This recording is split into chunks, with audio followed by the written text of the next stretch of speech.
ॐ पूर्णमदः पूर्णमिदं पूर्णात् पूर्णमुदच्यते पूर्णस्य पूर्णमादाय पूर्णमेवावशिष्यते। ॐ रामाय रामभद्राय रामचन्द्राय वेधसे रघुनाथाय नाथाय सीताया पतये नमः। श्री राम राम रघुनंदन राम राम श्री राम राम रणकर्कश राम राम श्री राम राम रघुनंदन राम राम श्री राम राम भरताग्रज राम राम श्री राम राम रणकर्कश राम राम श्री राम राम शरणं भव राम राम।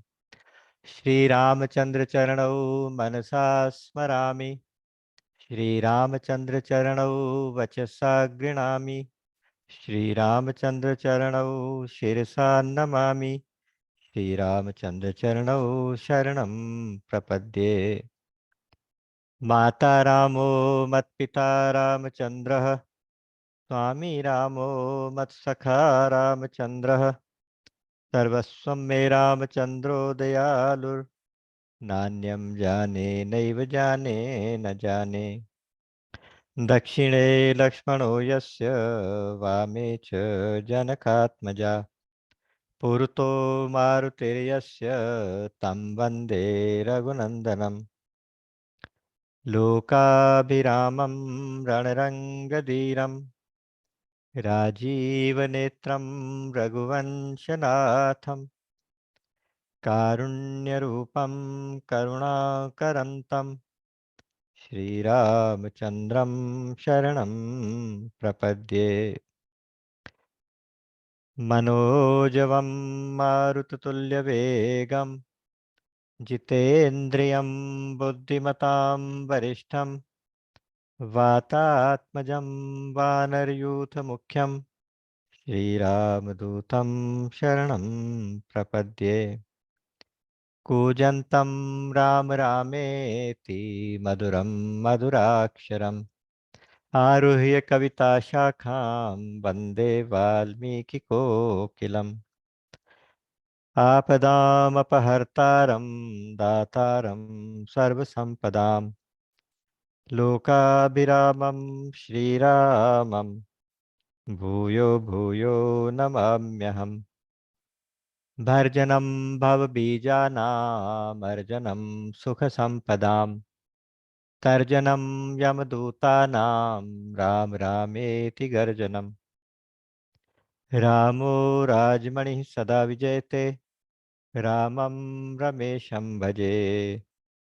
रामेणाभिहता निशाचरचमो रामाय तस्मै नमः।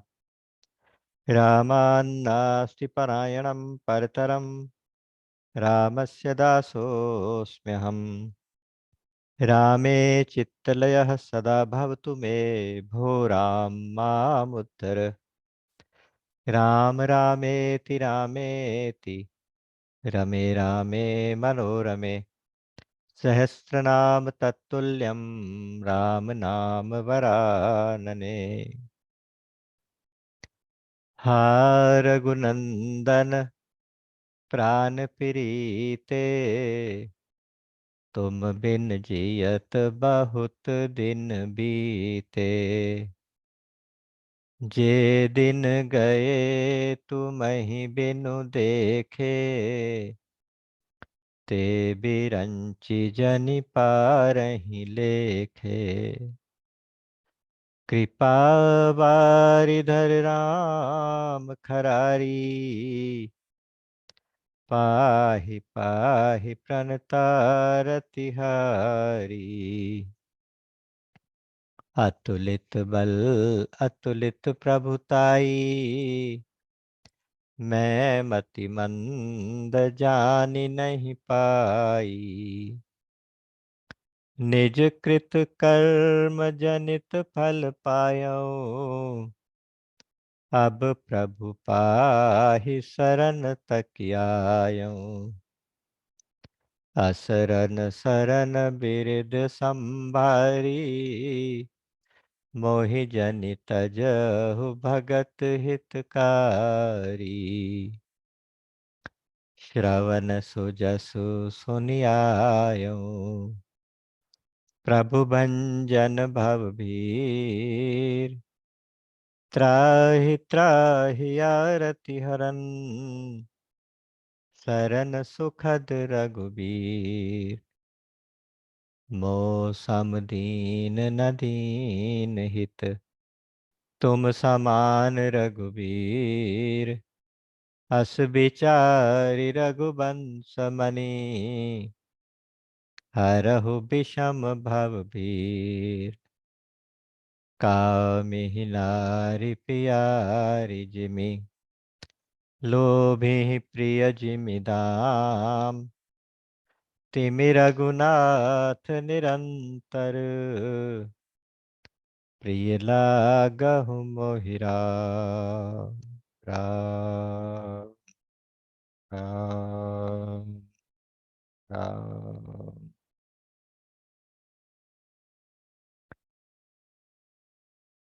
ओम।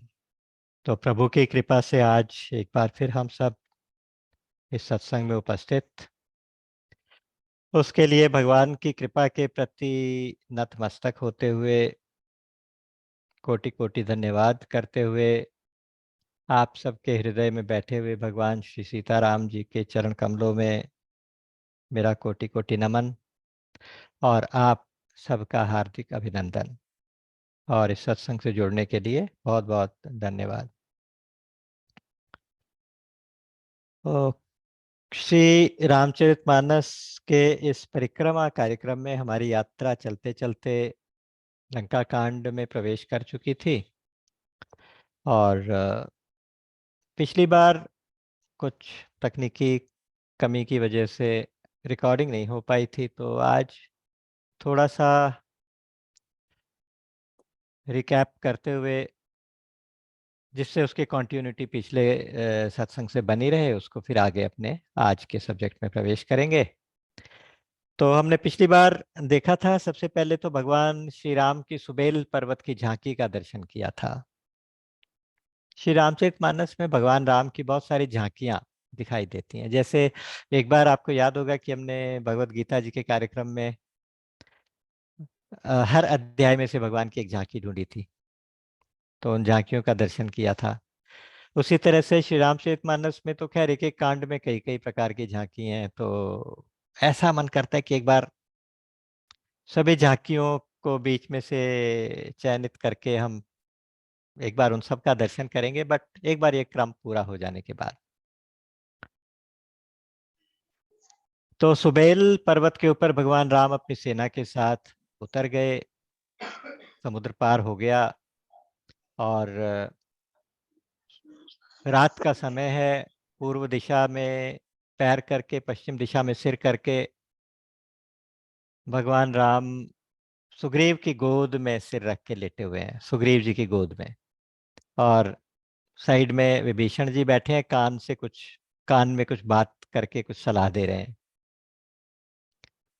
बाएं हाथ पे धनुष रखा है, दाएं हाथ पे, दाई दाई साइड में तरकश रखा है, और भगवान राम बारी बारी तरकश में से एक एक तीर निकाल के उसको घुमा के देख के उसका चेकिंग कर रहे हैं अपने अपने बाणों की, जिससे युद्ध की तैयारी के लिए। दोनों चरण, एक चरण बायां वाला हनुमान जी के हाथ में और दायां वाला अंगद जी के हाथ में, वो दोनों चरण दबा के धीरे धीरे सेवा कर रहे हैं।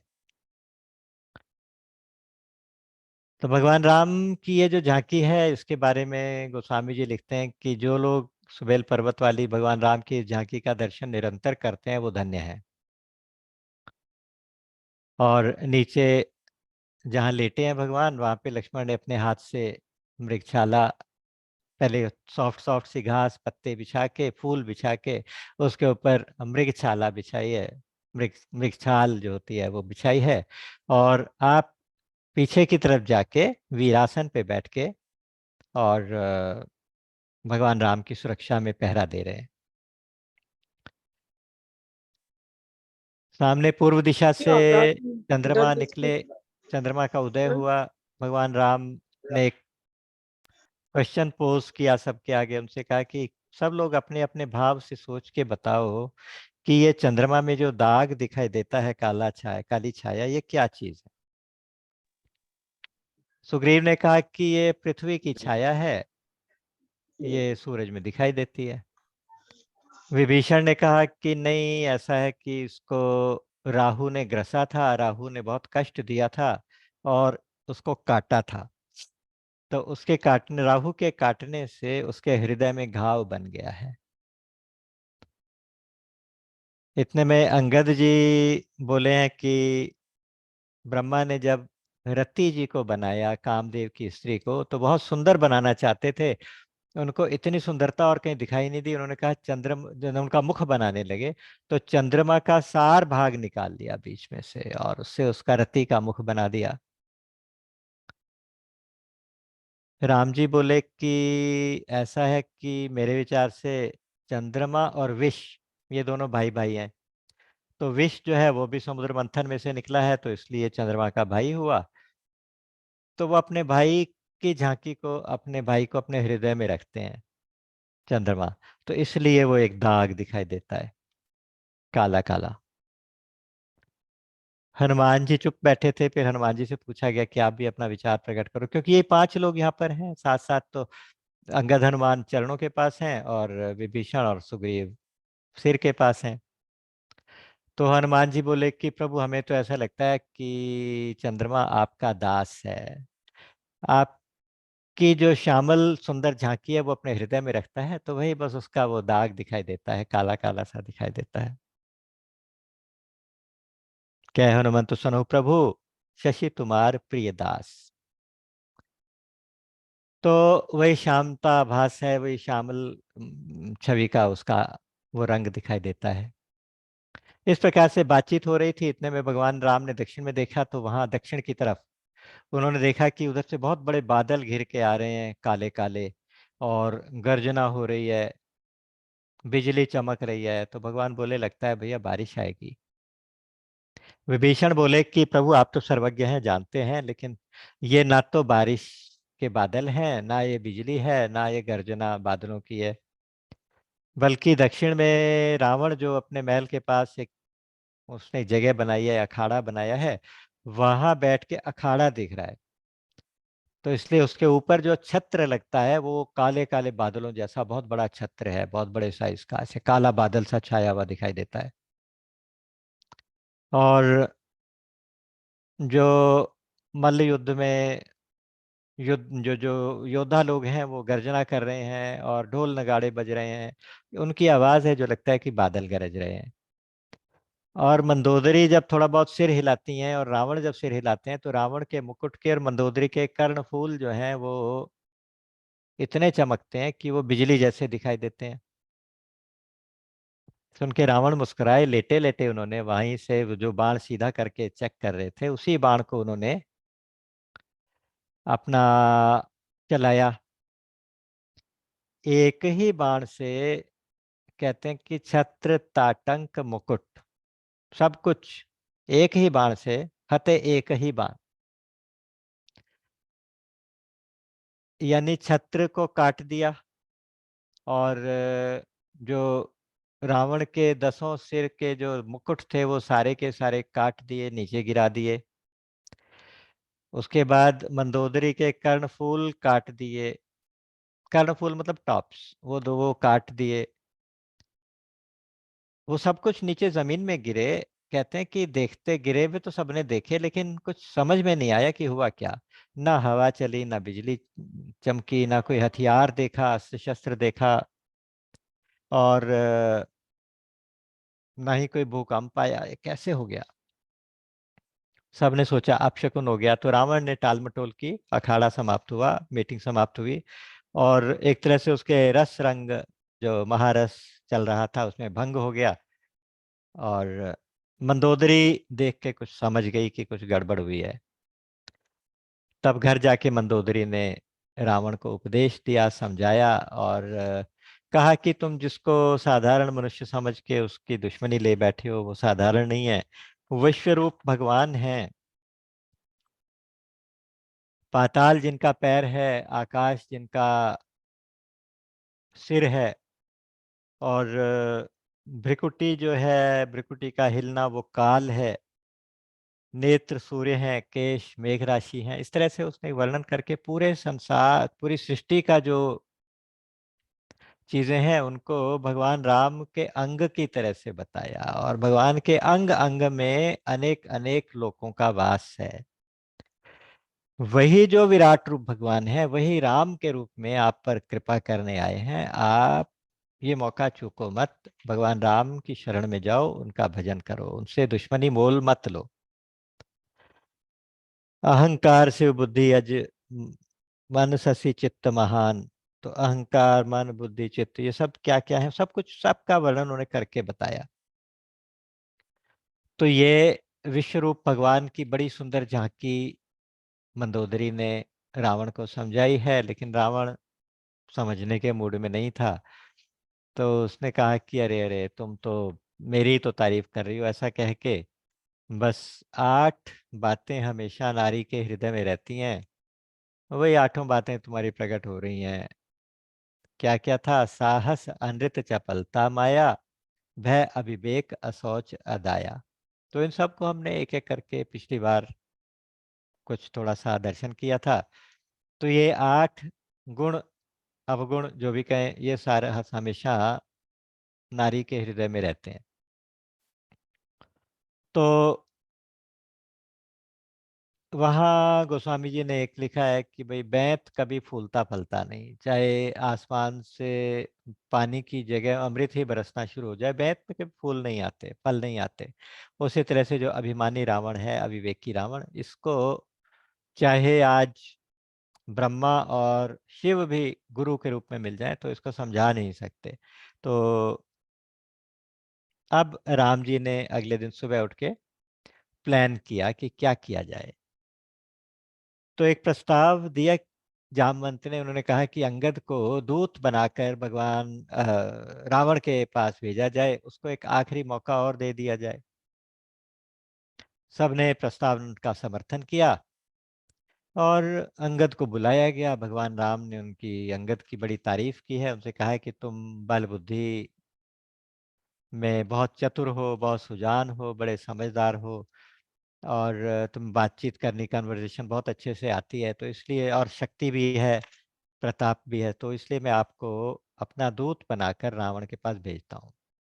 कोई स्पेसिफिक गाइडलाइन नहीं दी कि क्या करना है, बस केवल इतना कहा कि काज हमार तासु हित होई, रिपुसन करिए बत कहीं सोई। हमारा काम हो जाए और उसका भला हो जाए, दुश्मन का, तो तुम वहां जाके ऐसी बात करना। तो अंगद ने सिर नवा के प्रार्थना करके मन ही मन सोचा कि स्वयं सिद्ध सब काज, नाथ मोहि आदर दियो, अस विचार युवराज तन पुलकित हर्षित हियो।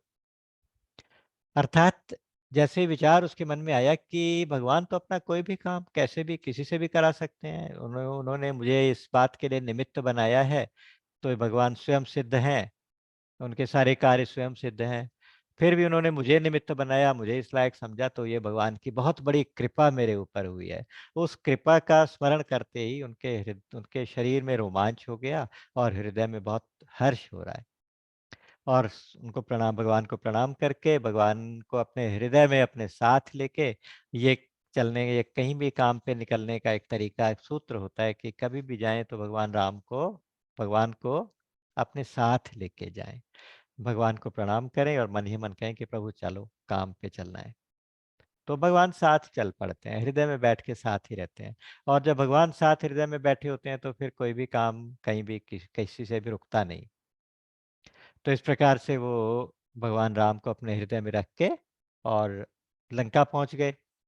लंका में बॉर्डर पे भी किसी ने रोका नहीं, और उछल के वो सीधे जा रहे थे। रावण के महल का रास्ता पूछने लगे तो बिना पूछे ही लोग रास्ता बता देते हैं, क्योंकि एक जो हनुमान जी का भय था ना, वो अभी तक लोग भूले नहीं थे, हनुमान जी की करनी को भूले नहीं थे। उन्हें लगता था कि हनुमान जैसा कोई और दूसरा दूत भी आ गया तो अब इससे तो बच के ही रहो। तो चुपचाप एक तरफ हो जाते हैं, जहाँ से अंगद निकलता है वहाँ से सब भाग जाते हैं। तो इतनी दहशत, इतना डर बैठा हुआ था सबके हृदय में। रास्ते में रावण का एक बेटा अपने दोस्तों के साथ खेल रहा था। तो अंगद से बात ही बात में कुछ बहस सी हो गई, और उस बहस में इतनी गर्मागर्मी हुई कि उसने अंगद को मारने के लिए लात उठाई। तो अंगद ने वही लात पकड़ के इतनी जोर से घुमा के नीचे पटका कि वो एक ही बार में मर गया। और रावण का बेटा मर गया तो वहां और ज्यादा ये सूचना देने भी रावण के पास कोई नहीं जा रहा, डर के मारे। और सब इधर उधर भाग रहे हैं कि हमने देखा ही कुछ नहीं। तो इतनी इस प्रकार से चलते चलते वो महल के दरवाजे पर पहुंचे। वहां जाके द्वारपाल से कहा कि जाके बताएं कि रावण से मिलने के लिए श्री राम का दूत आया है। अंदर जाके बताया गया। रावण ने अंदर बुलाया। जैसे ही वो सभा में घुसे, सभा के ठाठ बाट देख के हैरान तो जरूर हुए, लेकिन उनके मन में कोई डर नहीं बैठा, डर नहीं आया। वाल्मीकि रामायण में तो बहुत सुंदर सा वर्णन दिया हुआ है। उन्होंने कहा है कि स्फटिक का फर्श है और हजारों खंबे लगे हैं, उसके ऊपर मणियां लगी हैं, और उन मणियों के बीच में सिंहासन, एक बहुत ऊंचा रावण का सिंहासन है। उन मणियों के कारण बहुत सारे उसके प्रतिबिंब उस सिंहासन के चारों तरफ दिखाई देते हैं। जहां देखो वहां रावण का सिंहासन दिखाई देता है, उन खंभों की शेड शेड की वजह से। पता नहीं चलता कि रावण बैठा किधर है, असली रावण कौन सा है। और बाकी उनके आगे सारे देवता, दिक्पाल कांपते हुए, भ्रिकुटी देखते हुए, रावण के इशारे का इंतजार करते हुए सब लोग सामने खड़े हैं। और बहुत सारे सभासद हैं। बहुत बड़ी विशाल सभा है। जैसे ही अंगद घुसे सभा में, तो उनका कुछ तेज ऐसा था, ऐसा उनका पर्सनैलिटी ऐसी थी कि उनके घुसते ही, छोटा सा वानर ही रहे होंगे, तो वो तो इतने विशाल भी नहीं थे जैसे हनुमान जी बहुत विशाल रूप धारण कर रहे थे। अंगद जी तो साधारण साइज के वानर ही थे। लेकिन जैसे ही वो अंदर घुसे तो सारे सभासद उठ के खड़े हो गए रिस्पेक्ट में। देख के रावण को बहुत गुस्सा आया, उसने गुस्से से सबको बिठाया और बड़े निरादर से पूछा, ए बंदर, कौन है तू, कहाँ से आया है, क्या काम। तो अंगद जी बोले कि मैं श्री राम का दूत हूँ, और मेरे पिताजी आपके मित्र रहे हैं, इस नाते से भी मैं आपको कुछ समझाने आया हूँ और आपके हित का संदेश लेकर आया हूँ, आपकी भलाई का संदेश लाया हूँ। तुम उत्तम कुल के हो, ऋषि पुलस्त्य जी के कुल के, मुनि पुलस्त्य जी के कुल के तुम हो। तुमने इतनी तपस्या की है, इतने यज्ञ किए और ब्रह्मा जी को, शिव जी को प्रसन्न किया। उनके वरदान से वरदान पाए, उन वरदानों के बल से तुमने चराचर जगत को जीत लिया, लोकपालों को जीत लिया, दिक्पालों को जीत लिया। इतना सब कुछ होने के बावजूद तुम्हारे अंदर अभिमान कुछ ऐसा था, अविवेक कुछ ऐसा था कि अपनी नासमझी में, अपने अभिमान के कारण तुम गलती से जगदम्बा माँ सीता जी का हरण करके आ गए हो। जिनका तुम हरण करके आए हो वो जगत जननी है, जगदम्बा है, भगवान राम की अर्धांगिनी है। तो अभी भी तुम्हारे पास समय है, मैं तुम्हें ये समझाने के लिए आया हूँ। और देखिए समझाने का तरीका कितना मजेदार है, क्योंकि अंगद जी ने विचार किया था कि भगवान राम ने मुझे ये कहा कि काज हमार तासु हित होई। अब भगवान का काम होना चाहिए। भगवान का काम क्या है? भगवान ने तो कहा है कि निशिचर हीन करूं मई, भुज उठाई पन कीन। भगवान प्रण कर चुके हैं कि सारे निशाचरों को मारना है, रावण को मारना है। तो ऐसा कुछ करना चाहिए जिससे रावण अब इस स्टेज में अपने युद्ध के डिसीजन से पीछे ना हटे। और उसका हित भी हो जाए, रावण का हित भी हो जाए। रावण का हित अंगद ने सोचा कि वो इसमें है कि उसको परम पद मिल जाए, भगवान राम के हाथों मुक्ति मिले तो भगवान राम का ही पद उसको मिल जाए। फिर क्योंकि भेजा तो गया दूत बना के है, तो इसलिए डायरेक्ट युद्ध की घोषणा करके तो नहीं आ सकते ना। तो इसलिए वो बात तो ऐसी कर रहे हैं कि रावण को कह रहे कि तुम युद्ध का विचार छोड़ दो, लेकिन कह इतना डेरोगेटरी, इतना अपमानजनक तरीके से कह रहे हैं कि रावण उसको स्वीकार ना करे। वो ये कहते हैं, अंगद कहते हैं कि देखो रावण, अभी भी तुम्हारे पास एक मौका है।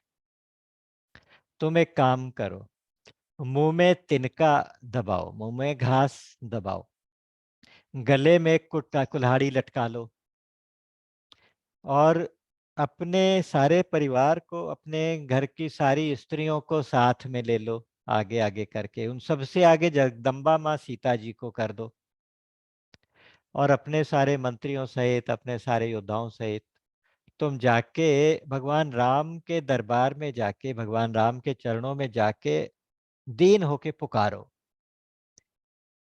कि हे नाथ मेरी रक्षा करो, हे नाथ मुझे क्षमा कर दो, मेरे से गलती हो गई। और जाके क्षमा करोगे तो भगवान बड़े कृपालु हैं, वो तुम्हें क्षमा कर देंगे। और आगे आगे औरतें होंगी, आगे आगे माँ जानकी होंगी, तो उनको देख के तुम बच जाओगे, तुम्हारे ऊपर एकदम से अटैक नहीं होगा।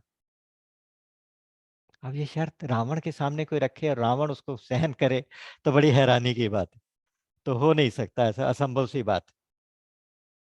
वहां जाके भगवान राम से कहना कि प्रभु मैं आपकी शरण में आ गया हूँ, देखो मैं मुंह में घास दबा के आया हूँ, दीन होके पशु की तरह से आया हूँ।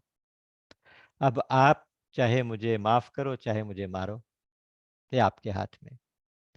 और गले में कुल्हाड़ी लटका के आया हूँ, चाहे इस कुल्हाड़ी से मेरा सिर काट लो। आर्त होके पुकार करनी पड़ेगी तो भगवान राम सुन लेंगे, इस प्रकार से। और फिर कहा सादर जनक सुता करी आगे, सादर जनक सुता जी को आगे कर लेना, ताकि तुम भगवान राम के क्रोध से बच जाओ। सीता जी को देख के भगवान प्रसन्न हो जाएंगे, तो तुम्हें माफ कर देंगे। सुनते ही एकदम रावण तो आग बबूला हो गया। अरे वानर के बच्चे, तो जानता नहीं किससे बात कर रहा है कौन तू? अपने बाप का नाम बता। तू कहता है तेरा बाप मेरा दोस्त था। बहुत ही इंसल्टिंग वे में बात कर रहा है रावण भी। मेरी उससे दोस्ती कैसे थी? कौन है तेरा बाप? तो अंगद जी कहते हैं कि हे दशानन, मैं बाली का बेटा हूँ। आपने बाली नाम के वानर का नाम तो सुना होगा, मैं उनका बेटा हूँ। अब बाली का नाम सुन के तो वैसे भी रावण थोड़ा सा घबरा ही गया होगा। अगर वो पोल खुल गई कि बाली के साथ क्या हुआ था, रावण के साथ, सबके सभासदों के सामने इतनी बड़ी सभा में बेइज्जती हो जाएगी, तो बोला हाँ हाँ हाँ मुझे याद आ गया, थोड़ा याद आ रहा है। वानर, बाली नाम का एक वानर था तो सही। तो अच्छा अच्छा, तो उसका बेटा है? अरे तुझे शर्म नहीं आई? तू निर्लज्ज, तू कुलनाशक, कुलघाती, तुझे शर्म नहीं आई? तू उन तपस्वियों का दूत कहलाया। वो वाली तो बड़ा बहादुर वानर था। और सुन, आजकल वाली का क्या हाल है, कैसा है वो? जानबूझ के याद दिला रहा है, क्योंकि रावण सब सुन चुका है, रावण को सारी बातें पता है। जितना डिटेल रिसर्च उसने राम के बारे में कराई है, उनकी योद्धाओं के बारे में, उनकी सारी की सारी पूरी बायोग्राफी निकाल चुका है रावण अपने दूतों से। कर दूषण त्रिशार वाली, बधे सकल अतुलित बलशाली, ये तो हनुमान जी भी बता गए थे। कर दूषण त्रिशरा बाली, इन सब का वध भगवान राम ने कर दिया, ये भी बता चुका है। और वैसे भी उसको, रावण को सब पता ही है। लेकिन वो एक तरह से अंगद के मन में ये बताना चाहता है कि उसी राम ने तेरे बाप को मारा और तू उसका दूत बन के आ गया। तो जानबूझ के कहता है कि जरा बता तो सही, आजकल बाली कहाँ है, क्या हाल है उसका, कैसा है? तो जानते हुए भी ना एक तरह से जख्म कुरेद रहा है उसके। तो अंगद जी कहते हैं कि अरे अरे और 5-10 दिन की बात है, तुम खुद जाके उससे गले मिलके पूछ लेना, उससे उसका हाल चाल पूछ लेना। और राम का विरोध करने में कैसी कुशल होती है वो कुशल तुम्हें बताएगा।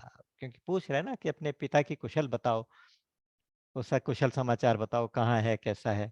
तो उसी से पूछ लेना कि राम का विरोध करने में कैसी कुशल होती है, तो वो तुम्हें बता देंगे। आप उनसे जाके मिल के गले से लगा के उनसे हालचाल पूछ लेना, उनके पास जाने ही वाले हो।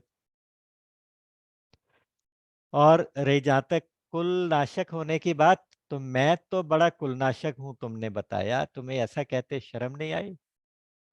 तुम अपना कुल का नाश करने पर तो तुम ही तुले हुए हो। अरे वो राम जिनकी सेवा ब्रह्मा जी भी चाहते हैं, वो राम जिनकी सेवा भगवान शिव चाहते हैं, मैं उस राम का सेवक हूं। ये मेरे लिए गर्व की बात है कि शर्म की बात है? ये मेरे लिए तो गौरव की बात है, मैं उस भगवान राम का सेवक हूं।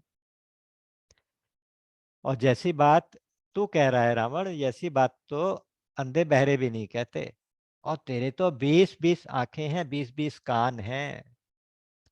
और ऐसी बेवकूफी की बात कि जो कुछ दिखाई ना दे किसी को, सुनाई ना दे कुछ भी, अंधे बहरे भी नहीं कहते। ऐसी ऐसी बात अंगद जी रावण के सामने बिल्कुल बराबरी के लेवल पे बात कर रहे।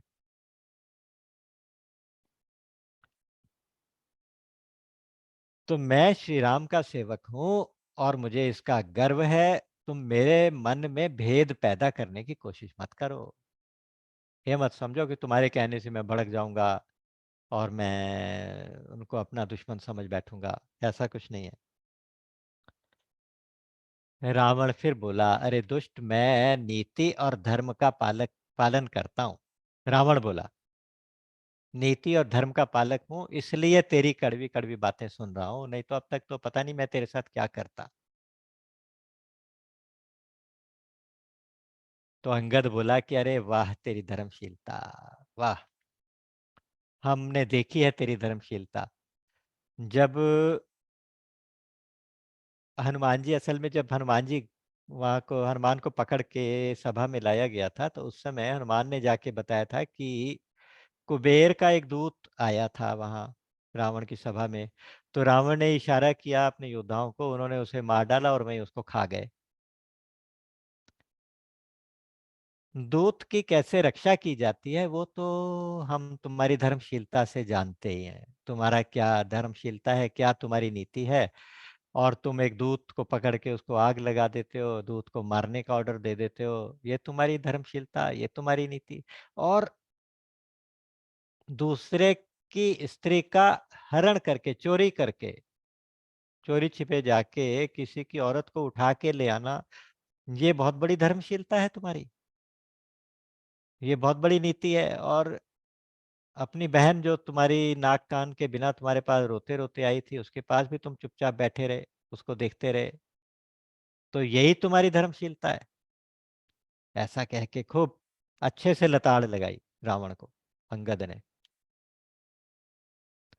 अब रावण थोड़ा और ज्यादा गुस्से में आ गया और गाली गलौज पे उतारा, अरे नीच वानर, बेकार की बकवास मत कर इस तरह से। मैं वो रावण हूं, देख मेरी भुजाओं को देख, अपनी भुजाएं दिखाता है, अपनी मेरी भुजाओं को देख, इन्हीं भुजाओं से मैं लोकपालों को जीता है। इन भुजाओं से मैंने शिवजी सहित कैलाश को उठा लिया, कैलाश पर्वत को उठा लिया था, ये वो भुजाएं हैं, वो शक्तिशाली रावण। और और तेरा स्वामी क्या है? तेरा स्वामी तो बेकार, नारी के विरह में वैसे ही कमजोर हो गया है वो तो।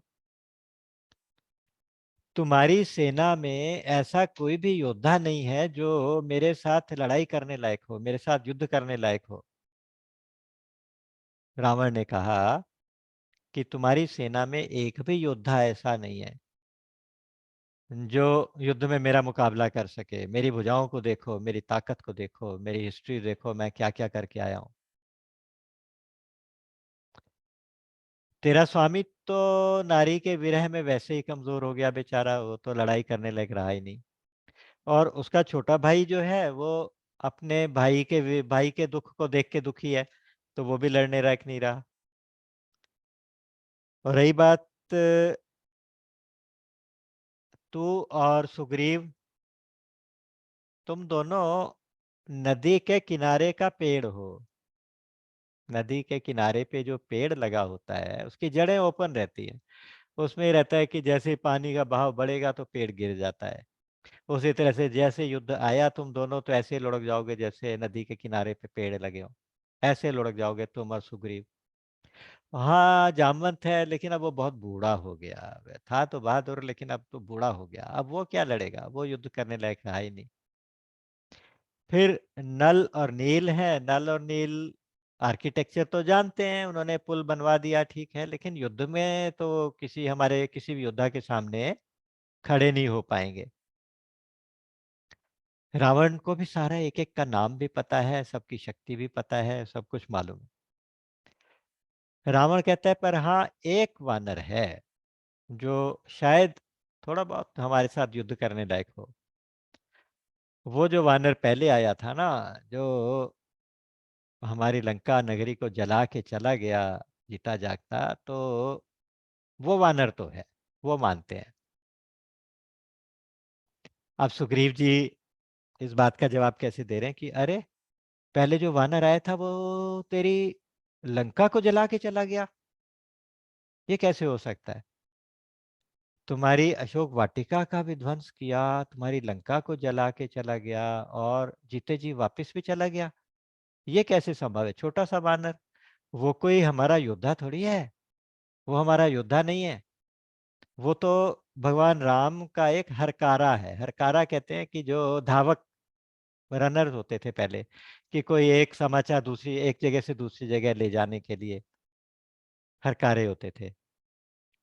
वो तो ऐसा सेवक है बेचारा, वो तो वहां से एक सूचना लेने एक भगवान राम का संदेश लेके माँ जानकी का दर्शन करके वापिस आके संदेश देने के लिए भेजा गया था। तो ओहो यही बात है, इसलिए वो लौट के वापिस ही नहीं आया, कहीं छुपा छुपा फिर रहा है, वो सामने आया ही नहीं। एक तरह से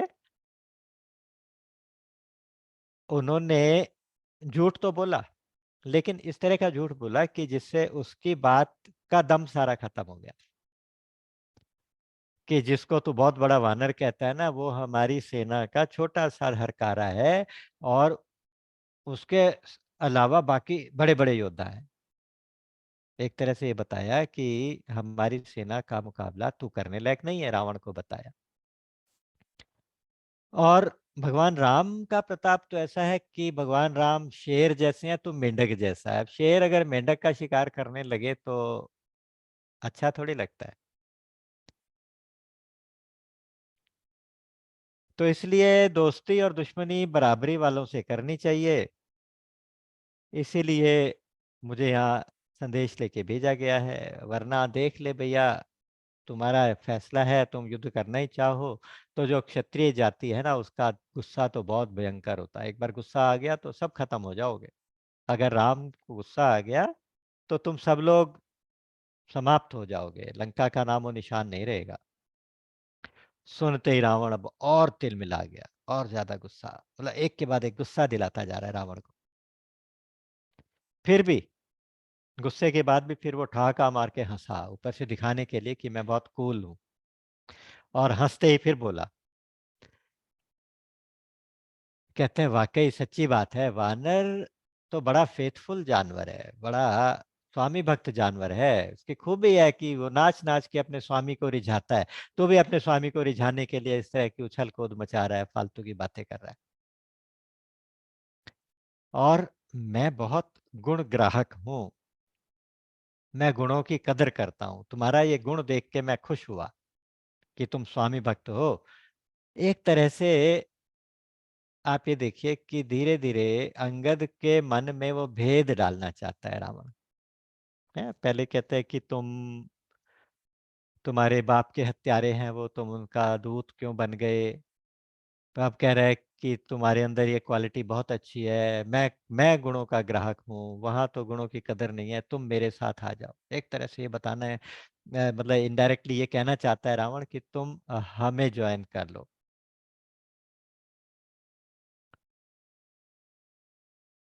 तो धन्य है स्वामी के लिए, इतनी बेशर्मी से भी नाच कूद के स्वामी को रिझाने के लिए नाच कूद कर रहा है यहाँ पे आके। क्योंकि मैं गुण ग्राहक हूं इसलिए तेरी बातों को सहन कर रहा हूं। आप फिर से अंगद बोले, अरे वाह तेरी गुण ग्राहकता, मैं तो समझ गया। तुमने हनुमान के गुणों का कितना आदर किया, मैं तो वाकई सुन के हैरान हूं कि एक वानर आया, तुम्हारी लंका में घुसा, तुम्हारी प्रिय अशोक वाटिका को तहस नहस कर दिया, तुम्हारे बेटे को मारा, वहां पे जितने तुम्हारी ट्रेंड फौज थी उस सारी फौज का संहार कर दिया, और उसके बाद तुम्हारे सारे नगर में आग लगा के राख कर दिया, और फिर भी तुमने उसे चुपचाप सही सलामत वापस जाने दिया। वाह तुम्हारी गुण ग्राहकता, तुम उसके गुणों का आदर ही तो कर रहे थे। सच में मुझे हनुमान जी ने बताया था। देखिए अब यहाँ पे वो बात, पीछे हम झूठ क्यों बोला कि हनुमान तो आया ही नहीं वापस, तो वो उसको डराने के लिए था कि हमारे यहाँ उससे भी बड़े बड़े योद्धा पड़े हैं, तुम चिंता मत करो। यहाँ तो हनुमान जी की वो, फिर अंगद खुद ही कह रहे हैं कि हाँ मुझे हनुमान ने बताया था, तुम्हें गुस्सा तो आता ही नहीं, ना तुम्हें कुछ शर्म आती है, और ना ही तुम्हारे अंदर कोई खीज नाम की, कोई चिढ़ नाम की कोई चीज है, तुम तो चिढ़ते ही नहीं किसी बात से, तुम तो गुस्सा ही नहीं करते, तुम्हें तो शर्म ही नहीं आती, तुम्हारे अंदर ये कुछ भी नहीं है, तुम बड़े बड़े गुण ग्राहक हो, हनुमान ने मुझे बताया था।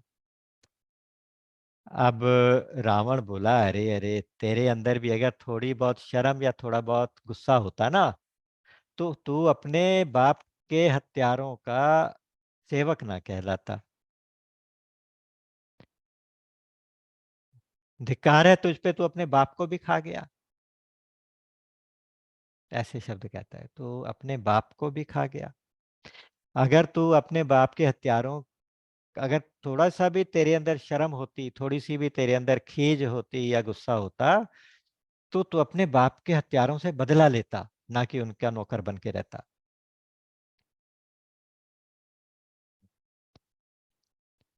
अंगद ने कहा कि अरे जहां तक बाप को खाने की बात है ना, बाप को खा के मैं तो तुझे भी खा जाता, मेरे अंदर इतनी ताकत है कि मैं तुझे अभी खा जाऊं।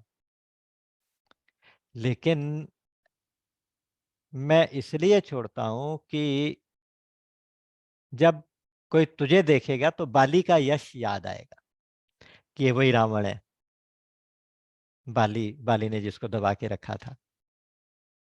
तो बाली के यश का एक जीता जागता सबूत है, तो इसलिए तुझे मैं कुछ कहता नहीं हूं, मारता नहीं हूं। और सुन रावण, मुझे एक बात बता दे, दुनिया में कितने रावण हैं और तू उनमें से कौन सा रावण है? बहुत अच्छे तरीके से रावण को और ज्यादा बेइज्जती कर रहे हैं। वो कह रहे हैं कि एक रावण तो वो था जो पाताल में गया था बलि को चैलेंज करने, राजा बलि को। तो वहां बलि के बच्चों ने बांध के घुड़साल में रख लिया था उसको, और तब उसको बार बार तंग करते थे, सताते थे छोटे छोटे बच्चे। तो उसके बाद जब महाराज बलि को पता चला तो उन्होंने जाके छुड़ाया, दया करके उसको छुड़वाया था। असल में हुआ ये था कि एक बारी जब रावण विश्व विजय करके, जब उसको अपने बराबरी का कोई योद्धा ही ना मिला, तो उसको किसी ने कहा कि तुम पाताल में जाओ, वहां महाराज बलि हैं, और उनके द्वार के ऊपर जो द्वारपाल बने खड़े रहते हैं वो भगवान विष्णु है, एक रूप में वहां खड़े हैं। क्योंकि जब भगवान विष्णु ने वामन अवतार लिया था, राजा बलि के सिर पे पैर रख के उसे पाताल भेजा था, तो बलि को वरदान मांगने को कहा था, बलि ने वरदान मांगा था कि आप मेरे साथ रहो। तो भगवान उससे प्रसन्न होके के लोक का पहरेदार बन के वहां पर विराजमान है। तो कहते हैं कि बलि को जाके चैलेंज करने गया था, वहां के छोटे छोटे बच्चों ने ही बांध के रख लिया। उसके बाद जब बलि ने उसको छुड़ाया तो सिंहासन पे जा बैठा, रावण को अपनी गोद में बिठा लिया जैसे छोटे बच्चों को बिठाया जाता। तो उससे कहा कि तो क्या चाहता है। अब रावण बोला कि आपके जो द्वार पे द्वारपाल है ना, मैं उनसे युद्ध करना चाहता हूँ, उन पर विजय पाना चाहता हूँ। तो बाली हंस पड़ा, बोला अच्छा ठीक है वो कर लेना, तुम पहले ऐसा करो, ये जो सामने कवच और कुंडल रखे हैं, एक कवच है, कुंडल है, कुछ और हथियार रखे, दो तीन चीजें रखी हैं, ये हमारे पूर्वज हिरण्यकश्यप के हैं, तुम इनको उठा के दिखाओ, उठा के मेरे पास ले आओ, उसके बाद तुम उनसे युद्ध करना। तो रावण ने पूरा जोर लगा लिया, जिन भुजाओं से कैलाश पर्वत को उठा सका था वो उन भुजाओं से उस कवच और कुंडल को नहीं उठा पाया। तो तब उसने बताया कि ये जो द्वारपाल खड़े हैं ना, उन्होंने बिना किसी हथियार के नाखून से फाड़ के इस हिरण्यकश्यप का वध किया था। हिरण्यकश्यप जिसके कवच कुंडल भी तुम नहीं उठा पाए, उसको उसी द्वारपाल ने नृसिंह के अवतार में हाथों से फाड़ के मार डाला था, गोदी में रख के। फिर बोला अच्छा चलो कोई बात नहीं, एक काम और करो। फिर बोला कि मैं तुम्हारे से युद्ध करना चाहता हूँ। तो बलि बलि को बोला, बलि ने कहा चलो ठीक है, पहले थोड़ा सा ना चौसर खेलते हैं, ये जो चौसर के पासे पड़े हैं जरा ये उठा के मुझे दे दो, हम उसको चौसर को बिछाते हैं। तो चौसर के पासे को भी नहीं उठा पाया बलि के। तो वहां इतनी उसकी अपमान हुआ था, इतना उसका मान मर्दन हुआ था कि वो याद दिला रहे कि एक रावण, अंगद कह रहे कि एक रावण वो था जो बलि को जीतने के लिए गया था, वहां बच्चों ने बांध के घुड़साल में रखा था, फिर बलि ने दया करके छुड़ाया था।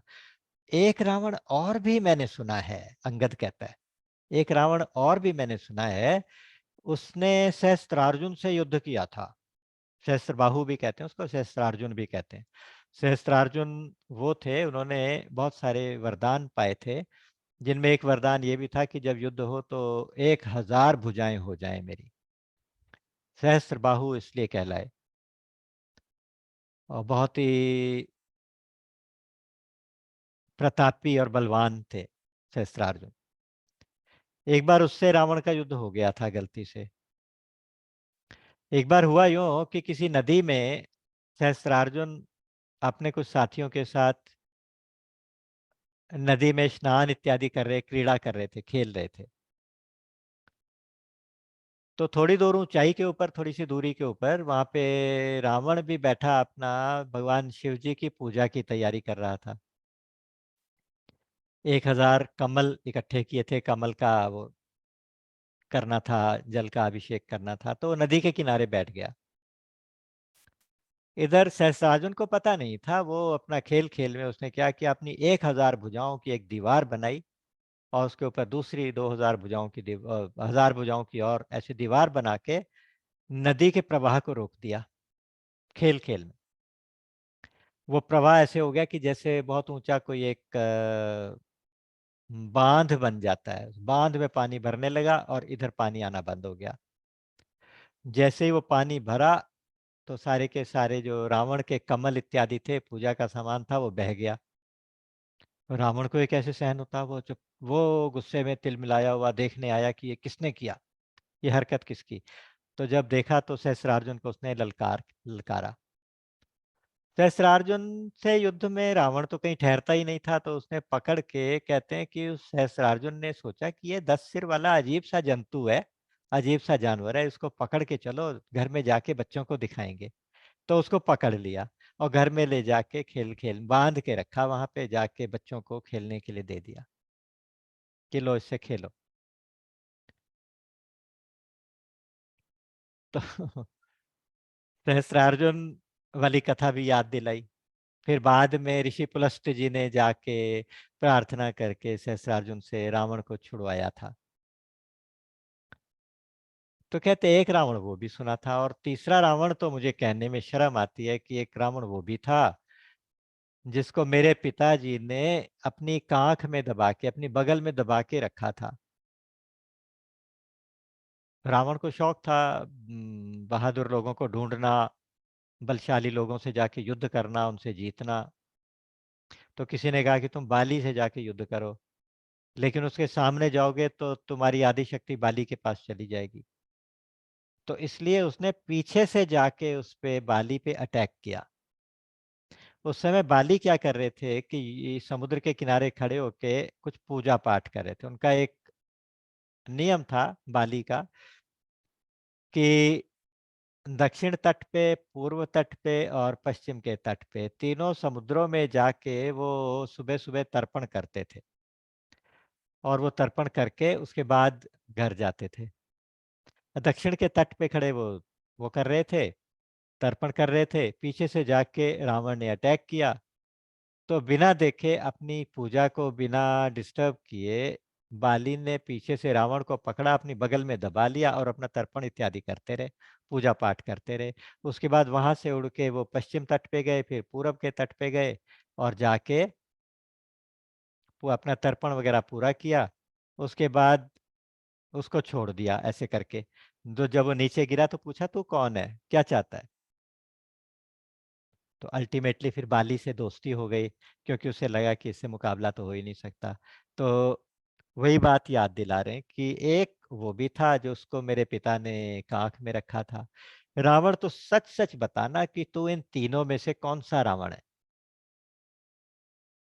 रावण को है तो तीनों घटनाएं उसी रावण की, लेकिन जानबूझ के कह रहे हैं कि तू कौन सा रावण है, जरा बता तो सही। तो कहता है, अरे बेवकूफ वानर, मूर्ख वानर, मैं वो रावण हूं जिसकी भुजाओं का बल शंकर और कैलाश पर्वत जानते हैं। मैंने इन भुजाओं के बल से कैलाश को शंकर भगवान के समेत उठा लिया था। और मैं वो रावण हूं जिसकी छाती का बल, जिसकी छाती की कठोरता दिग्गज जानते हैं। दिग्गज वो होते हैं, दिशाओं के हाथी होते हैं, हर दिशाओं में एक हाथी होता है, और वो पृथ्वी को संभालते हैं बैलेंस करके, ऐसा मिथोलॉजी में आता है। तो इसने जाके दिग्गजों को ललकारा, तो दिग्गजों ने इसके ऊपर अटैक किया रावण के। तो कहता है कि जब दिग्गजों ने मेरी छाती पे अपने दांतों से प्रहार किया,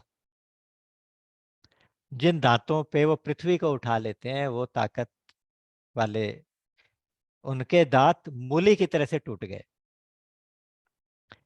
और मैं वो रावण हूं जिसके बल को लोकपाल जानते हैं, दिशाओं के जो देवता होते हैं, 10 दिक्पाल होते हैं, लोकपाल। मेरे भुजाओं के बल को वो जानते हैं, मेरे प्रताप को वो जानते हैं। मैं वो रावण हूं जिसने अपने सिरों को काट के भगवान शिव की पूजा की, 10 बार सिर काट के भगवान शिव की पूजा की।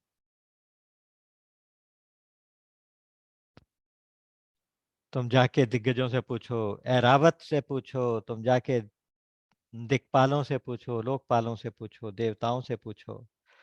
मैं वो रावण हूं जिसके चलने से पृथ्वी ऐसे डोलती है जैसे अगर किसी नाव में कोई हाथी खड़ा हो जाए, अगर वो हाथी हिलता है तो नाव की जो हालत होती है, पृथ्वी की वो हालत होती है जब मैं चलता हूँ। रावण अपने बल का, प्रताप का इस प्रकार से वर्णन करता है, और अंगद उसको दूसरी प्रकार से करते हैं। तो कहता है कि तू छोटा सा वानर इतनी मूर्खता वाली बातें कर रहा है। तो रावण से पूछता है कि कौन सा रावण? मैं तेरा ज्ञान जान गया, तू बस इतनी बातें जानता है, तो बिल्कुल मूर्ख वानर है, दुष्ट है, मूर्ख है, इस तरह से उसने अपशब्द कहने शुरू कर दिए। तेहि रावण कह लघु कहसी, नर कर करसी बखान। तो उस रावण को छोटा कहता है, जिस रावण का मैं तुम्हें बता रहा हूं मैं कौन सा रावण हूं, और एक साधारण मनुष्य का बखान करता है। रे कपि बर्बर खर्ब खल, अब जाना तब ज्ञान। मैं तेरा ज्ञान कितना समझ गया, तो दुष्ट है, तो जैसे क्रिपल्ड होते हैं ना, ऐसे कमजोर सा बानर है, बेकार बानर है। तो एक छोटे से मनुष्य का वर्णन कर रहा है, मनुष्य का बखान कर रहा है। राम को कोई मनुष्य कहे तो अंगद को गुस्सा आता है।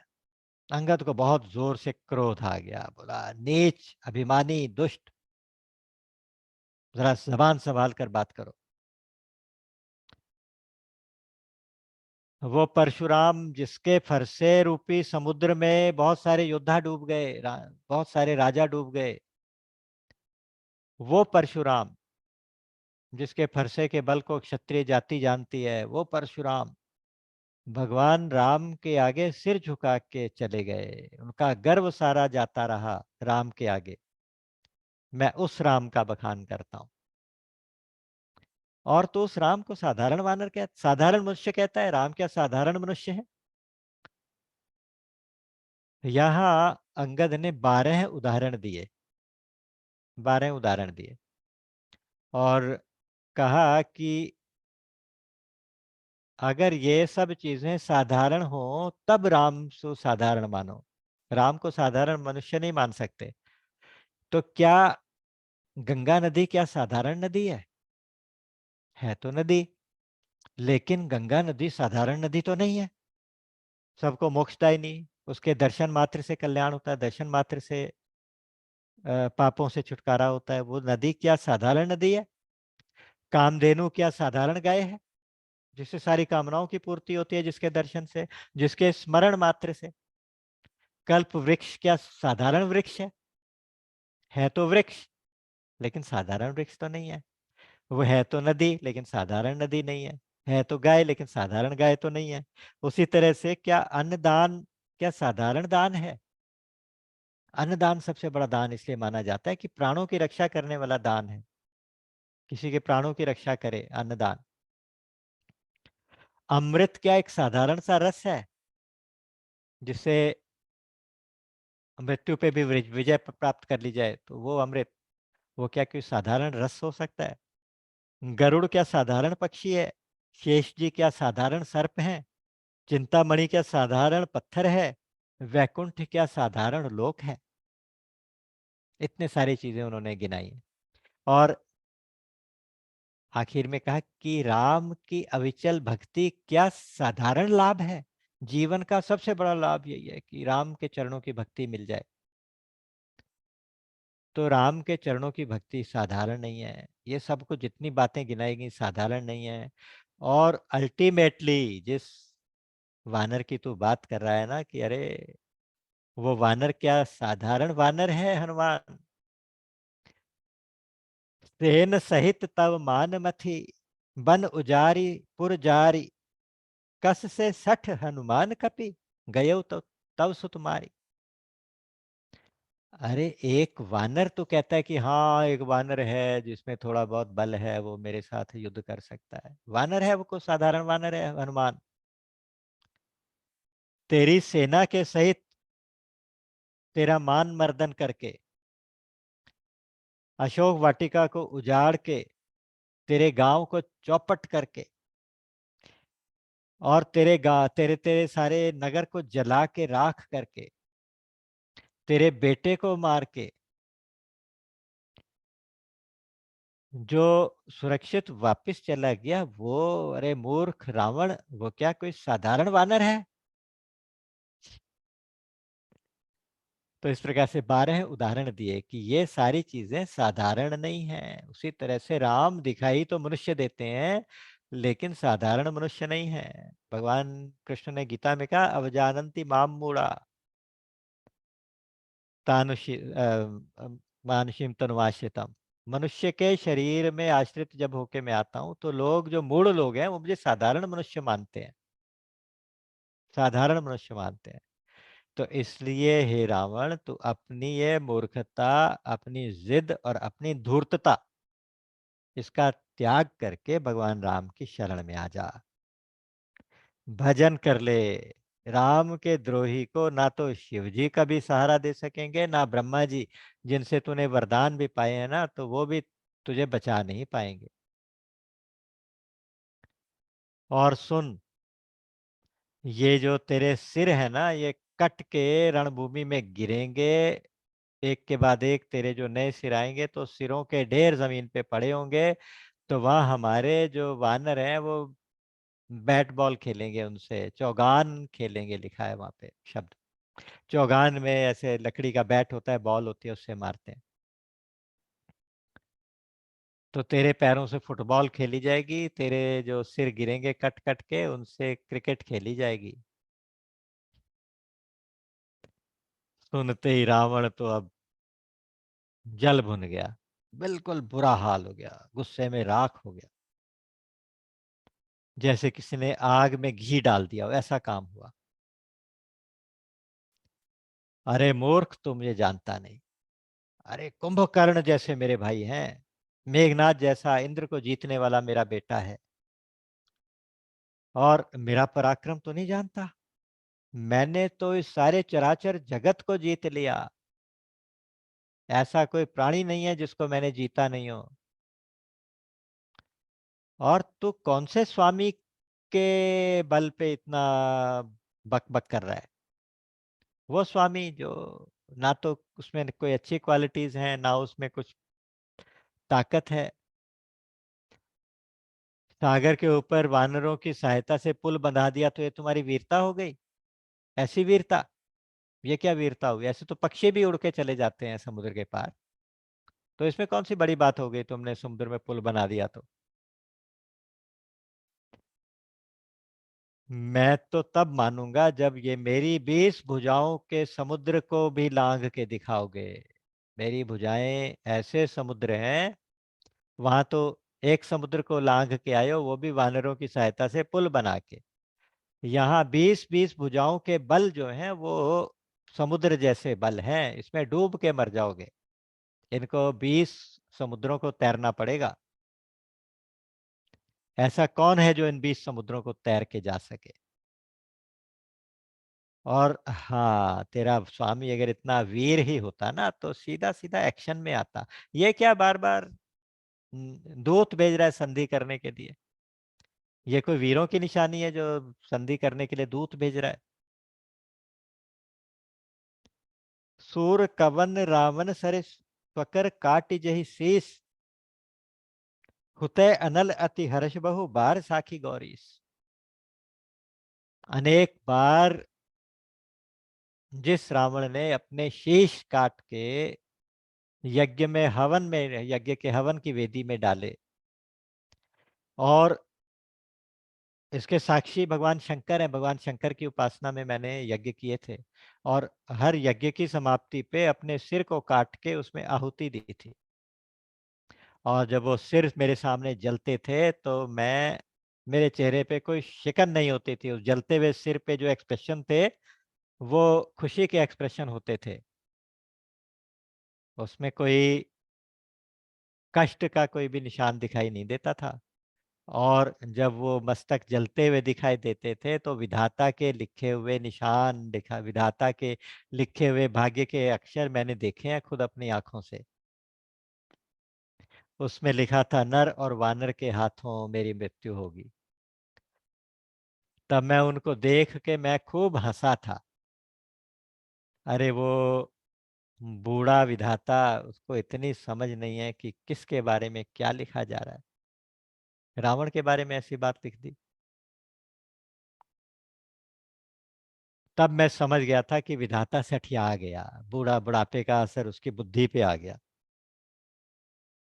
अच्छा, अब अंगद जी मुस्कुरा रहे, कहते, जिस विधाता से तूने ये वरदान मांगा था, ये वही विधाता है जिससे तूने वरदान मांगा था, हम काहू के मरे ना मारे, वानर मनुज जाति दुई बारे।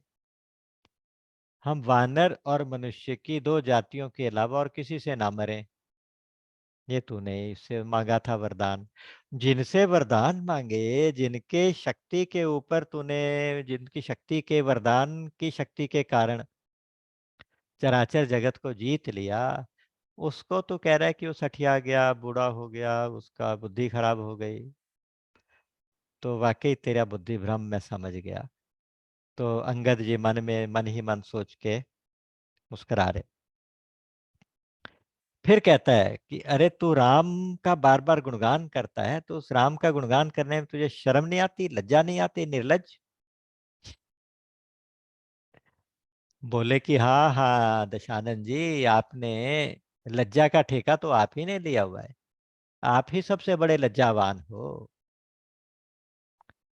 अपने गुण तो अपने मुखों से कभी कहते ही नहीं तुम।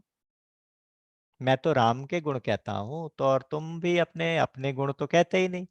बस एक एक कैलाश उठाने वाली बात, और एक अपनी सिर काटने वाली बात। कैलाश उठाने वाली और सिर काटने वाली बात, ये दो चीजें, दो कहानियां तुम्हें याद हैं, वो 20 बार तो तुम सुना चुके हो, 20 बार सुना चुके हो।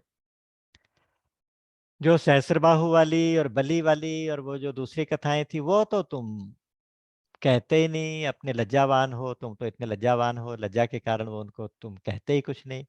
तो लज्जा का ठेका तो महाराज आप ही ने लिया है। और सुनो, जहां तक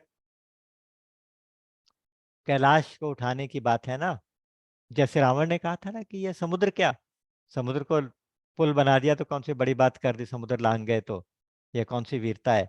ऐसे तो पक्षी भी रोज समुद्र को लांग जाते हैं। तो कह रहा है कि ऐसे तो गधे भी बोझा उठा लेते हैं, बोझा उठाना गधों का काम है। तो तूने कैलाश को उठा लिया तो कौन सा बड़ा काम हो गया। और सिर काट के अग्नि में डाल दिए, सिर काट के दिखा दिया, अपने सिर काट के पूजा में चढ़ा दिए। तो ऐसा तो इंद्रजाली जादूगर भी करते हैं, इंद्रजाल फैलाने वाले जादूगर, हम जिनको आजकल इल्यूजनिस्ट कहते हैं ना, इल्यूजन पैदा करते हैं। ऐसा दिखाते हैं कि सिर कट गया, सिर इधर हो गया, बॉडी इधर हो गई। तो सिर काटने का खेल तो बाजीगर भी दिखा देते हैं, जादूगर भी दिखा देते हैं। तो उसने कौन सी बड़ी बात हो गई, तूने सिर काट दिए और भुजाओं से कैलाश उठा दिया। ये सुन के तो अब रावण को और भी ज्यादा क्रोध आ गया। तो कहते हैं कि उन क्या उनको हम शूरवीर कहें, उन जादूगर को भी बहादुर कहें, वीर कहें, या जो बोझा उठाने वाला गधा है उसको भी हम वीर कहें क्या? और सुन, मैं कोई संधि का दूत बन के नहीं आया, मैं कोई संधि करने के लिए दूत बन के नहीं आया। श्री राम ने मुझे इसलिए भेजा है कि एक शेर अगर सियार का शिकार करे, छोटे से सियार का शिकार शेर करे, तो शेर की उसमें वीरता नहीं है। इसलिए तुझे मारने में भगवान राम की कोई बहुत बड़ी वीरता नहीं है। वो तुम्हें एक मौका और देना चाहते हैं, तुम उनकी शरण में आ जाओ। संधि का कोई यहाँ पे सवाल नहीं है कि संधि कर लो, दोस्ती कर लो, फलाना कर लो, ये सब कुछ नहीं। मैं संधि का दूत बन के नहीं आया, संधि का प्रस्ताव भी नहीं लाया, भूल जाओ। मैं तो ये शर्तें रखने आया हूँ, भगवान राम के आगे आओ, शरण में आओ और ये शर्तें पूरी करो, तब राम तुम्हें चाहेंगे तो माफ कर देंगे। एक मौका देने आया हूं। और रही जहां तक वीरता की बात, बहादुरी की बात, तो तेरी बहादुरी के किस्से तो सारी दुनिया जानती है। अकेले में जंगल में जाके सन्यासी का वेश बना के एक अकेली स्त्री का अपहरण करके लाए हो, तुम बड़े वीर कहलाते हो खुद को। और जहां तक मेरा सवाल है, मैं भगवान राम का दूत हूं, अगर चाहूं तो मैं तुम्हें तो ही पटक मही सेन हती चौपट करी तब गांव, तब युवतिन समेत 60 जनक सुतहि ले जाओ।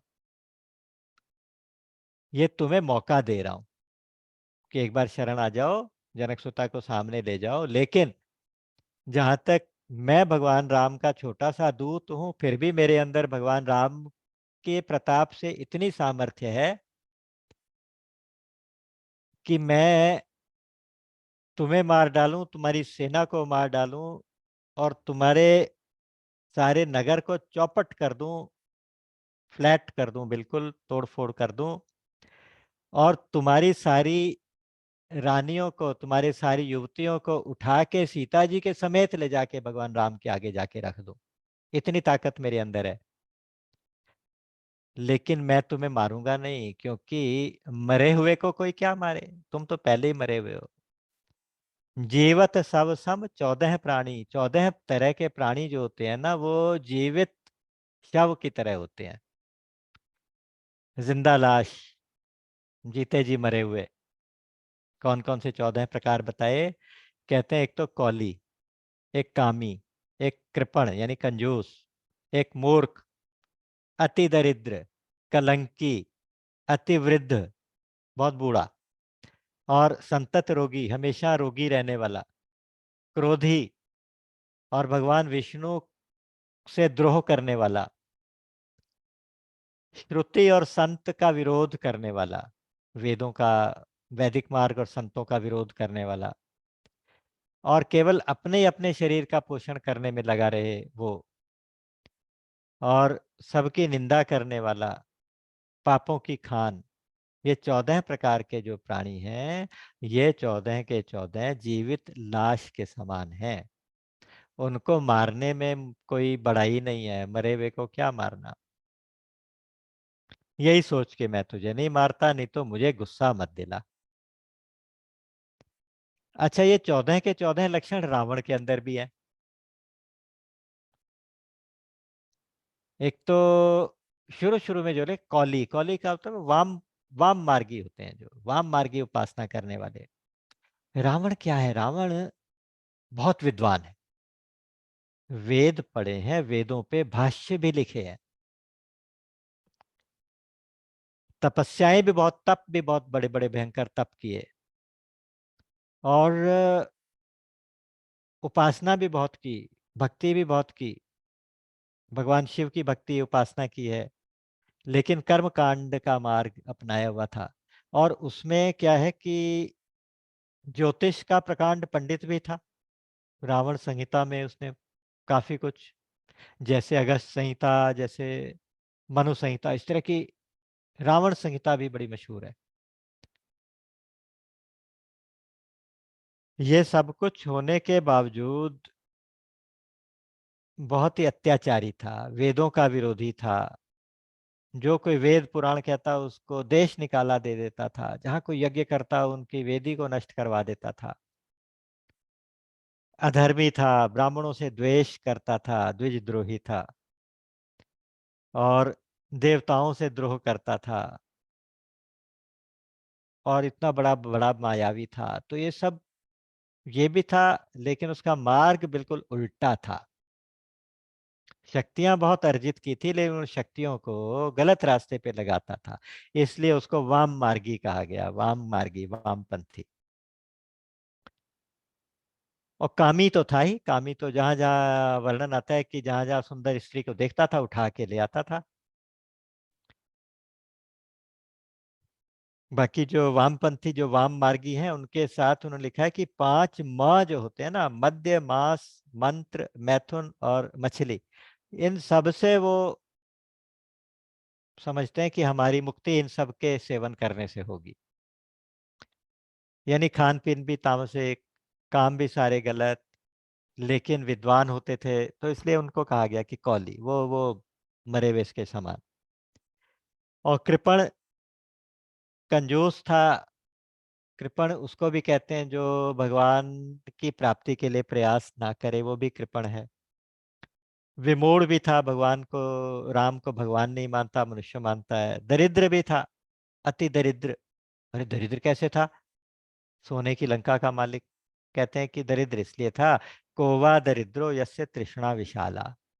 दरिद्र कौन है? जिसकी तृष्णा बहुत बड़ी है ना, वो दरिद्र है। तो उसकी तो तृष्णा इतनी ज्यादा थी कि अभी पेट ही नहीं भरता था। जिसका पेट नहीं भरता वो दरिद्र था।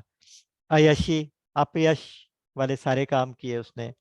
अति बूढ़ा भी था, अति वृद्ध भी था। 31 चतुर्युगी हो गई है उसको राज्य करते करते, 72वीं चतुर्युगी चल रही है, तो बूढ़ा तो हो ही गया। रोगवश, सारे मानसिक रोग उसके अंदर हैं, काम, क्रोध, लोभ, मोह।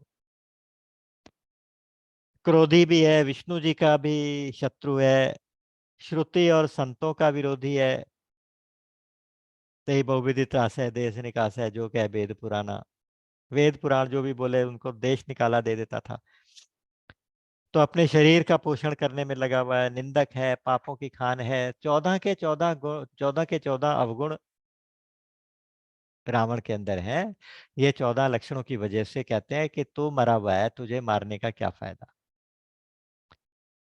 इतनी बात रावण सुन रहा है, गुस्सा इतना ज्यादा आ गया, गुस्से से अपने होठों को काट दिया, हाथ मसल रहा है गुस्से में और दांत किटकिटा रहा है। अरे अरे नीच वानर, तू जिसके बल पे इतनी बकवास कर रहा है वो है ही क्या। अगुण अमान जानते ही दीन पिता बनवास। ना तो उसकी इज्जत कोई, ना उसके अंदर कोई गुण है, साधारण सा मनुष्य है। और उसके अंदर क्योंकि कोई क्वालिटीज ही नहीं थी तो उसके बाप ने उसे देश से निकाल दिया, देश निकाला दे दिया, वनवास दे दिया। और जैसे मनुष्य के बल पे तू इतनी बकबक कर रहा है ना, ऐसे लोगों को तो हम, ऐसे मनुष्यों को तो दिन रात खाया करते हैं। जिनके बल कर गर्भ ते ही ऐसे मनुज अनेक, खाई निशाचर दिवस निसी मूड समुझ तज टेक। अरे मूर्ख ये समझ, ऐसे हम लोग निशाचर हैं तो ऐसे मनुष्यों को तो दिन रात खाया करते हैं। बार बार राम को मनुष्य कह रहा है। अच्छा ये जो दोहा है ना, 31वां दोहा है। सीक्वेंस में इसका नंबर 31 आता है, लेकिन बहुत से ऐसा कहा है, मैंने पढ़ा है कि बहुत सारी रामायण की ओरिजिनल प्रतिलिपियों में इस दोहे का नंबर 0 दिया हुआ है। या तो इस दोहे को क्रॉस, मतलब इस दोहे के आगे नंबर ही नहीं दिया। गोस्वामी जी को ये मंजूर ही नहीं कि मेरे राम की कोई निंदा करे मेरे रामचरितमानस के अंदर, लेकिन रावण कह रहा है तो वो देख देख के सारी कथा लिख रहे हैं। तो देखा है तो उन्होंने लिख दिया, लिखने के बाद भी वो कहते हैं कि नहीं, इसको रामायण रामचरितमानस में स्थान नहीं देना था। तो इसलिए इस दोहे को, 31वें दोहे को नंबर ही नहीं दिया कई रामचरितमानस के प्रतिलिपियों के अंदर। लेकिन आजकल जब गीता प्रेस की पढ़ते हैं उसमें 31वां दोहा ये कहलाता है। अब यहाँ देखिए, कहते जब ते ही कीन राम के निंदा। राम की निंदा जब करी ना, तो क्रोधवंत अति भयउ कपिंदा। अब अंगद के गुस्से का पारावार नहीं है। क्यों? हरिहर निंदा सुनई जो काना, हो ही पाप गो घात समाना। हरि हर, इनकी निंदा कोई सुने, भगवान विष्णु की और भगवान शिव की अगर कोई निंदा सुने, तो उसको ऐसा पाप लगता है जैसे गोवध का पाप, गाय की हत्या का पाप, गो हत्या का पाप चढ़ता है। सती जी के प्रसंग में भी ऐसी चौपाइयां आई हैं। वहां पे लिखा है, संत शंभु श्रीपति अपवादा, सुनिए जाहि तस अस मर्यादा, काटिय तासु जीभ जो बसाई, आंख मूंद नत चलिए पराई। ये बताया कि अगर आप भगवान राम की निंदा भगवान की निंदा सुनते हैं, भगवान शिव की निंदा सुनते हैं, संत की निंदा सुनते हैं, अपने वेदों की निंदा सुनते हैं, अपने धर्म ग्रंथों की निंदा सुनते हैं, तो उसका निराकरण, उसका उपाय यह है कि अगर आपका वश चले तो उसकी जीभ काट लो निंदा करने वाले की, और नहीं बस चले तो चुपचाप कान मूंद न चलिए पराई, कान बंद करके वहां से चले जाओ। जीभ काटने का मतलब हिंसा नहीं है, जीभ काटने का मतलब है कि या तो उसके उस तर्क का जवाब दो, है ना। अगर उस तर्क का जवाब आप अच्छे तरीके से दे सको तो जीभ काटना ही हो गया। और नहीं तो अगर नहीं कर सकते तो निंदा सुनने से अच्छा है कि वहां से उठ के चले जाओ। अच्छा अब अंगद क्या करेंगे? अंगद यहाँ से जा तो सकते ही नहीं। गुस्से में अपने दोनों दांतों को बत्तीसी को किटकिटा के दोनों भुजाओं को उठा के जोर से जमीन पे पटका, जमीन पे पटका। उसके अंगद की इतनी आघात से क्या हुआ है, इस चोट से क्या हुआ है कि पूरी पृथ्वी हिल गई, भूकंप आ गया। और इतना ज्यादा भूकंप था कि रावण का सिंहासन हिला, वो गिरते गिरते बचा। बैलेंस तो कर गया, लेकिन उसके 10 के 10 मुकुट नीचे गिर पड़े। और जितने भी सभासद थे, जितने भी उसके लोग मंत्री इत्यादि बैठे थे, वो डर के मारे इधर उधर भागने लगे, अपनी अपनी जगहों पे गिर पड़े और उठ के डर के मारे दूर दूर भागने लगे। अब हड़बड़ाहट में रावण ने अपने सारे जो मुकुट थे उनको समेटने की कोशिश की। 6 मुकुट उठा पाया, 4 मुकुट अंगद ने उठा लिए और उठा के उनको उड़ा के राम के पास भेज दिया। वो जो मुकुट उड़ते उड़ते श्री राम की तरफ आ रहे थे, इतने चमकदार मुकुट थे। तो वहां वानर जो बैठे राम के पास, वो लोग डर के भागने लगे कि अरे अरे ये क्या हो रहा है, ये क्या उड़ता हुआ आ रहा है, ये क्या चीज है। या तो रावण ने कोई वज्र तो नहीं चलाए, चार चार वज्र एक साथ चला दिए, उधर से दक्षिण की दिशा से आ रहे हैं। और कहीं ये दिन के टाइम तारे टूटने लगे, इस तरह से कल्पनाएं कर रहे हैं राम। तो भगवान राम ने सबको समझाया कि नहीं नहीं नहीं, ये कुछ नहीं, ये अंगद ने रावण के मुकुट भेजे हैं, ये और कुछ नहीं है। ऐसा कोई उल्कापात भी नहीं हो रहा, कोई वज्र भी नहीं है, ऐसा कुछ भी नहीं है, चिंता मत करो। तो हनुमान जी ने सुना तो उछल के, कहीं ये दूर चले जाएं, तो उछल के उनको पकड़ लिया और लाके भगवान के पास लाके वो रख दिए। तो सब लोग बड़े कुतूहल से उन मुकुटों को देख रहे हैं, सारे वानर। ऐसा लगता है कि जैसे चार चार सूर्य चमक रहे हो, इतने चमकदार रावण के मुकुट होते थे। तभी रात के समय जो इतनी दूर से जो चमकते थे, तो ऐसा लगता था जैसे बिजली चमक रही है। अच्छा, अब रावण दोबारा से अपने बैठा, थोड़ा सा झेप तो गया था, डर तो गया था, लेकिन उसने अपने सारे सैनिकों को आज्ञा दी कि दौड़ो, इस वानर को पकड़ के बंदी बना लो, और जहां जहां भी दौड़ के भागो, भाग के जाओ, जहां जहां भी कोई तुम्हें वानर मिले, जहां जहां मनुष्य मिले, सबको मार के खा जाओ। अंगद जी मुस्कुरा रहे, कह रहे कि अरे अरे, तुम्हारे जिनको तुम ऑर्डर दे रहे हो वो तो सब इधर उधर भाग रहे हैं, तुम किसको ऑर्डर दे रहे हो। अब यहाँ वहां भागेंगे, इस बहाने से भाग ही जाएंगे, यहाँ से दौड़ ही जाएंगे। तो अब यहाँ अंगद ने उसको 9 तरह के अपशब्द कहे हैं, निर्लज्ज, कुलघाती, नारी चोर, कुमार्ग पे चलने वाले, मूर्ख, दुष्ट, पाप राशि, मंदबुद्धि, कामी। तुझे इन भुजाओं का बल देखकर भी थोड़ी समझ में नहीं आई, थोड़ी शर्म नहीं आई। तब भी कह रहा है कि भागो, इस वानर को पकड़ लो और जितने वानर मिले सबको पकड़ के खा जाओ। तेरी ये जो बकबक करने वाली जुबान है ना, ये तेरे सिर के साथ कट के ही रणभूमि में गिरेगी। भगवान राम के बाण तेरे खून के प्यासे इंतजार कर रहे हैं। अब बस मैंने देख लिया, तेरे साथ और कोई फर्दर बातचीत नहीं हो सकती। आज अगर मैं चाहूं तो तेरे 10 मुखों के सारे दांत तोड़ डालूं, तेरी लंका को उठा के त्रिकूट पर्वत को उखाड़ के समुद्र में डुबो दूं, और अगर चाहूं तो तेरी लंका को गूलर के फल की तरह मुंह में डाल के खा जाऊं। राम के प्रताप से मेरे अंदर इतनी शक्ति अभी भी है। यहाँ एक बड़ा सुंदर एक पद आता है जो कवितावली में, कौशल राज के काज हो आज, त्रिकूट उपारी ले बारिधि बोरों, महाभुज दंड दे अंड कटाह, चपेट की चोट चटाक दे फोरों, आयसु भंग ते जो न डरो, सब मींज सभासद सोनित खोरों, बाली को बालक जो तुलसी, 10 मुख के रद रन हूँ, रन में रद तोरो। अगर मैं बाली का बालक हूँ, अगर मैं बाली पुत्र हूँ, अब मुझे पिता की सौगंध, रणभूमि में तेरे 10 मुखों के सारे दांत तोड़ूंगा।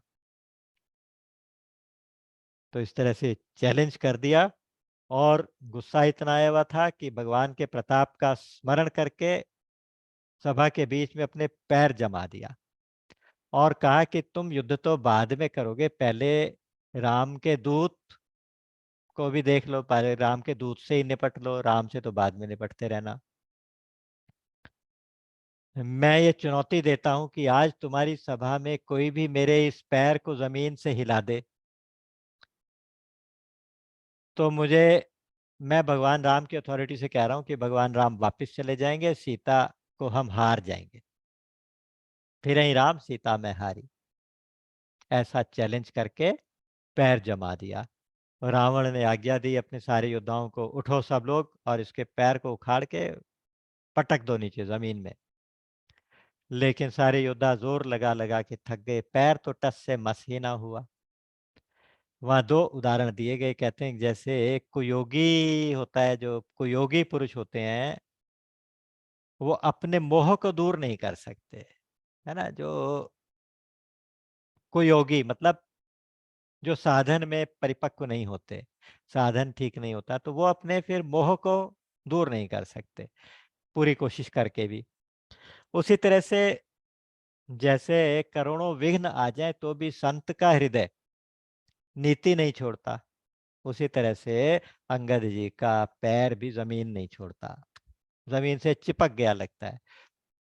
तो मेघनाद इत्यादि सारे कोशिश करके हार गए, जाके सिर लटका के शर्म से जाके अपनी अपनी सीट पे वापस बैठ गए। फिर सबने मिलके उठाने की कोशिश की, हजारों सैकड़ों लोग मिलके उसको उठाने की कोशिश कर रहे हैं, लेकिन अंगद का पैर टस से मस नहीं होता। तेहि समाज कियो कपिहि कप कठिनपन, ये तुलसीदास जी का दोहा है, जो यहाँ से रामचरितमानस से नहीं अलग से है। कहते हैं तेहि समाज कियो कठिनपन जेहि तोलेउ कैलास, तुलसी प्रभु महिमा कहूं की सेवक विश्वास। वो कहते हैं कि तुलसीदास जी कहते हैं कि अरे अंगद ने ये प्रण किसकी सभा में किया, जिसने कैलाश पर्वत को उठा लिया था उसकी सभा में प्रण किया। इतनी हिम्मत, इतने गट्स। तो कहते हैं कि मैं इसे भगवान का प्रताप बोलूं या एक सेवक का विश्वास बोलूं, आप इसको कुछ भी समझो। तो वहां पे शिव जी ने पार्वती जी को कहा है, त्रिनते कुलिस कुलिस तृण करें। भगवान राम का प्रताप तो ऐसा है कि वो तिनके से वज्र बना दे और वज्र को तिनका बना दे। तासु दूतपन कहु कि मिटरई, उस उस प्रभु राम के दूत का प्रण कैसे टल सकता है। आज उनका पैर तृण से कुलिश हो गया, तो आज सब लोग शर्मिंदा होके बैठ गए जा जा के वापस, क्योंकि प्रभु के प्रताप पे अंगद को इतना विश्वास है, पैरों में भगवान विष्णु का वास है, तो उसको कोई हिला नहीं पाया। रावण फिर खुद उस चुनौती को स्वीकार करके उठा।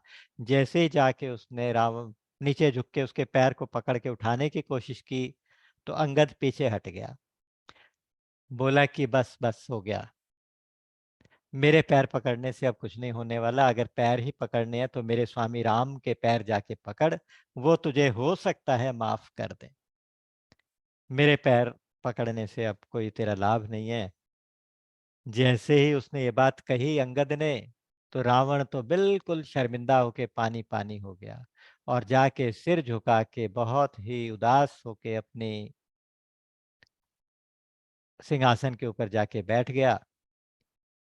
इधर कुछ योद्धा दोबारा से इसको अंगद को पकड़ने के लिए, रावण ने इशारा किया अंगद को पकड़ने के लिए, कुछ योद्धा दोबारा से आए, लेकिन अंगद सबको चुनौती देते हुए, रावण को युद्ध की चुनौती देते हुए वहां से उछल के सुरक्षित वापस चले गए।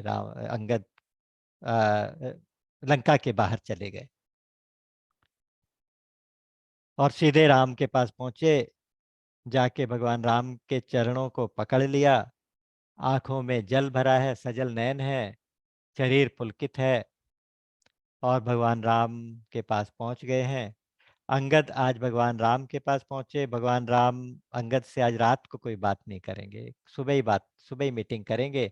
आज अंगद को आशीर्वाद दिया भगवान राम ने, और अगले दिन का इंतजार फिर हम करेंगे, अगले हफ्ते फिर यहीं से कथा को दोबारा से, इस क्रम को दोबारा से इनका दर्शन करेंगे, और रावण का क्या हाल होता है इसके बारे में अब आगे चर्चा अगले सेशंस में। तब तक के लिए राम अमित गुण सागर, ताह की पावहि कोय, संतन सन जस किछु सुनेहु, वही सुनायऊ सोय। बोलिए सच्चिदानंद भगवान की जय। राम राम।